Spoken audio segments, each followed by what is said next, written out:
आज विद्यालय मंत्रिमंडल गठन होती जो पिला माने मनोनीत होइच 2024-25 शिक्षा वर्ष से माने नाम को जन को डाकिबी से सामना को आसी निज निजर शपथ पाठ कर।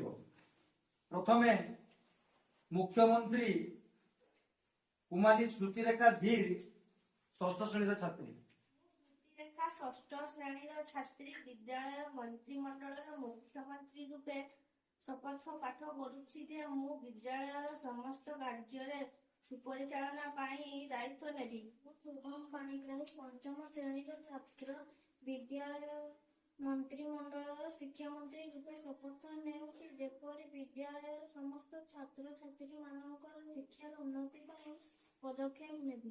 सत्यम पाणिग्राही पंचम श्रेणी छात्र विद्यालय मंत्रिमंडल स्वास्थ्य मंत्री रूपे शपथ नेउछि जे हम समस्त पिला मानकर स्वास्थ्य कथा प्रतिदिन पचारि बुझिबे। सुस्मिता श्री पंचम श्रेणी छात्री विद्यालय मंत्रिमंडल खाद्य मंत्री रूपे शपथ नेउछि जे प्रतिदिन मध्याह्न भोजन बेले सहयोग करिबे।